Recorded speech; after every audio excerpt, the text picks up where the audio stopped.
हमारा error of principal चल रहा था। मैंने इसके पहले के वीडियो में आपको एक कंसेप्ट समझाई है और इसका जो एग्ज़ाम्पल हम लोग देख रहे थे उसको अब कंटिन्यू कर लेंगे। इस एग्ज़ाम्पल को कि होना चाहिए था आपका मशीनरी अकाउंट डेबिट। देखिए इन्होंने यहाँ पे एक इलस्ट्रेशन दिया है कि रॉन्ग एंट्री दी है।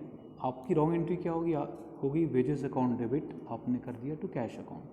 मतलब मशीनरी के इंस्टॉलेशन का जो खर्चा है, कोई भी एक अमाउंट आप पकड़ लो कि 5000 मान लीजिए इंस्टॉलेशन का खर्चा हुआ, तो मशीनरी को डेबिट करने की जगह आपने wages account debit to cash account कर लिया। तो आप जो है आप रिवर्स एंट्री पास करके भी इसके इफ़ेक्ट को नलीफाई कर सकते हो। मतलब कैश अकाउंट डेबिट कर लो और वेजेस अकाउंट को क्रेडिट कर लो। इस तरीके से भी आप इसको रिवर्स एंट्री पास करेंगे तो इसका इफ़ेक्ट नलीफाई हो जाएगा। और दूसरा करेक्ट एंट्री क्या होनी चाहिए, machinery account debit to cash account. ये एंट्री नंबर जो 3 है ये हो जाएगी मशीनरी टू कैश। और अगर अगर सही एंट्री रेक्टिफाइड एंट्री पास करनी है तो फिर दूसरी और तीसरी एंट्री पास करने की कोई ज़रूरत नहीं है।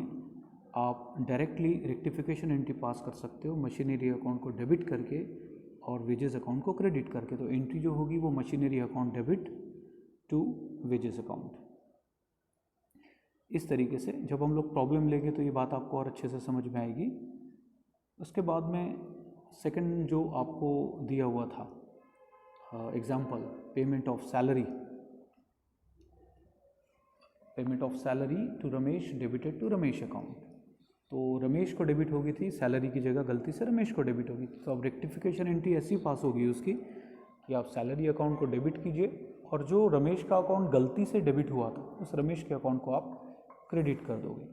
इस तरीके से रेक्टिफिकेशन की एंट्री पास की जाती है और जो हमने गलती की, जो मिस्टेक की, जो एरर अकाउंटिंग में किया है उस एरर को हम दुरुस्त करते हैं। उसको कहते हैं रेक्टिफिकेशन। आपके त्रुटि को सही करना, that is the rectification of the error. और उसका देखो नरेशन आपको दिया है कि being rectification of wrong debit given to Ramesh account instead of salary account. So जो सैलरी अकाउंट को डेबिट करना था उसकी जगह गलती से आपने रमेश अकाउंट को डेबिट किया था, तो उसकी अब ये रेक्टिफिकेशन एंट्री पास की गई है। ऐसा नरेशन में आपको देना पड़ता है। उसके बाद पेज नंबर 33 पे आइए। दूसरा जो प्रकार है error of omission. It is clear from the word omission that transaction is omitted at the time of recording in the original book. omission का मतलब छूट जाना। omission शब्द से ही पता चल रहा है कि ट्रांजेक्शन को बुक ऑफ अकाउंट में रिकॉर्ड ही नहीं किया गया। Similarly while posting to the ledger omission can take place। और सेम तरीके से जब आप लेजर में जर्नल में एंट्री करने के बाद लेजर में पोस्ट करोगे तब भी आपसे वो ओमिट हो गया, छूट गया। The agreement of trial balance is not affected when a transaction is not recorded at all in the original book because both debit and credit aspect of transaction are not considered। ध्यान दीजिए, original book का मतलब क्या होता है, आपकी journal. और journal के 8 प्रकार है, आपको पता है, purchase book, sales book, purchase return, sales return, cash book, bills receivable, bills payable और जर्नल प्रॉपर। तो ये 8 बुक, ये ओरिजिनल बुक है, आपकी जर्नल है। इसमें अगर ट्रांजैक्शन रिकॉर्ड ही नहीं किया आपने, मान लो, मतलब उसका डेबिट एस्पेक्ट भी रिकॉर्ड नहीं हुआ और उस ट्रांजैक्शन का क्रेडिट एस्पेक्ट भी रिकॉर्ड नहीं हुआ। जब ट्रांजैक्शन रिकॉर्ड करने से ही छूट गया तो दोनों पहलू छूट गए, उसके डेबिट एस्पेक्ट भी और क्रेडिट एस्पेक्ट भी। ऐसा जब कोई ट्रांजैक्शन रिकॉर्ड करने से छूट जाता है तो उसका असर ट्रायल बैलेंस पे दिखाई नहीं देता क्योंकि दोनों एस्पेक्ट छूट गए। तो ऐसी परिस्थिति में ट्रायल बैलेंस मैच हो जाएगी, भले आपने वो ट्रांजैक्शन रिकॉर्ड नहीं किया, फिर भी आपकी जो ट्रायल बैलेंस है वो टैली हो जाएगी, एग्री हो जाएगी। So there are 2 type of error of omission.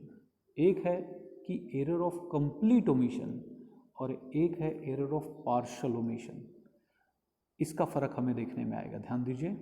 When a transaction is totally ignored और omitted to be recorded in the original book of account, it is an error of complete omission. It does not affect the agreement of trial balance, जो मैंने अभी आपको समझाया। Complete omission है, पूरा का पूरा ट्रांजैक्शन आपने रिकॉर्ड ही नहीं किया।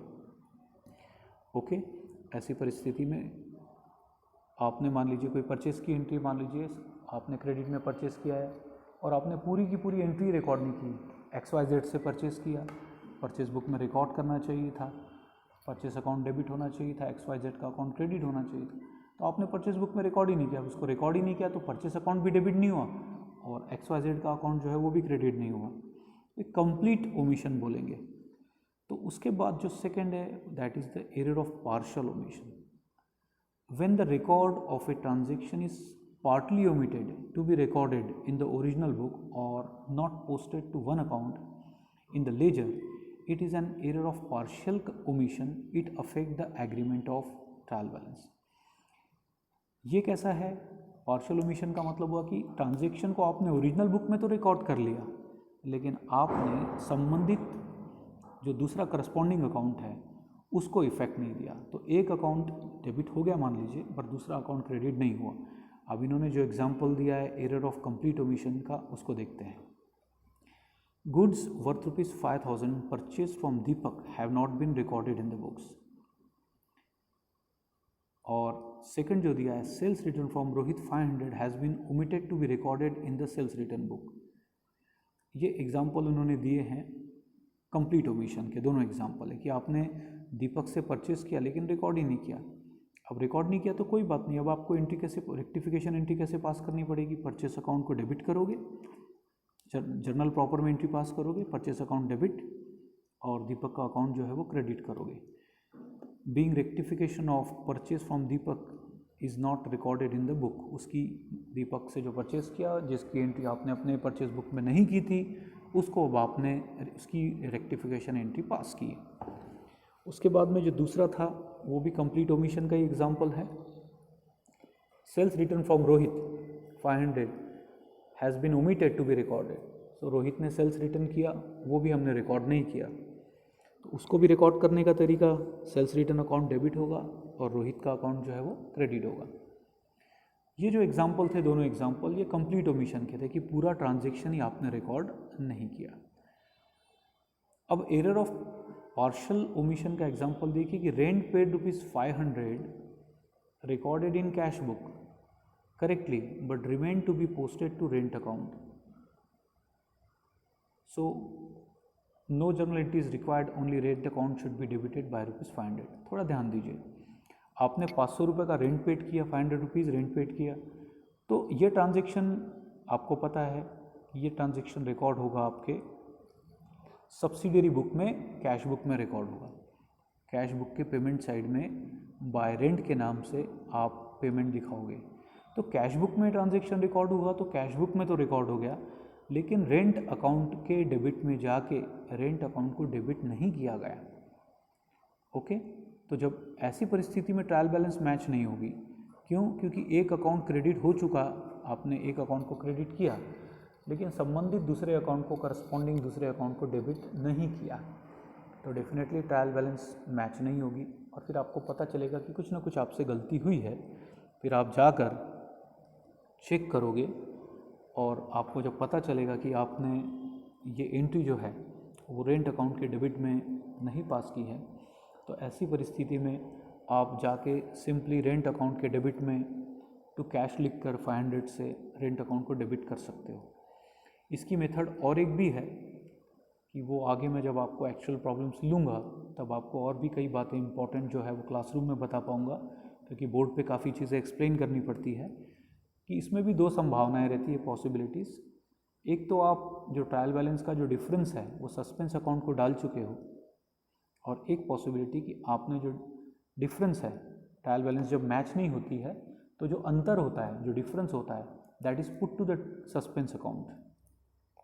तो एक संभावना है कि आपने सस्पेंस अकाउंट बनाने से पहले ही आपको गलती का पता चल गया, आपको अपनी एरर का पता चल गया, तो आपको सस्पेंस अकाउंट प्रिपेयर करने की ज़रूरत ही नहीं पड़ी। तो ऐसी परिस्थिति में आपको गलती पता चल गई तो आप जाके डायरेक्ट रेंट अकाउंट को डेबिट कर दोगे। लेकिन कभी कभी ऐसा होता है कि हमको हमारी गलती का जल्दी पता नहीं चलता। अब हम ट्रायल बैलेंस बना चुके हैं और ट्रायल बैलेंस में अंतर दिख रहा है ₹500 का, डेबिट की टोटल 500 से कम आएगी। तो ऐसे वक्त हम क्या करते हैं, सस्पेंस अकाउंट बनाते हैं। सस्पेंस अकाउंट के नाम से एक अकाउंट, टेम्पररी अकाउंट क्रिएट करके जो डिफरेंस है वो ₹500 का डेबिट साइड में लिख देंगे और दोनों साइड की ट्रायल बैलेंस की टोटल जो है वो मैच कर लेते हैं। उसके बाद में जब हमें अपनी हमारे एरर का पता चलता है, फिर हम उसको रेक्टिफाई करते हैं।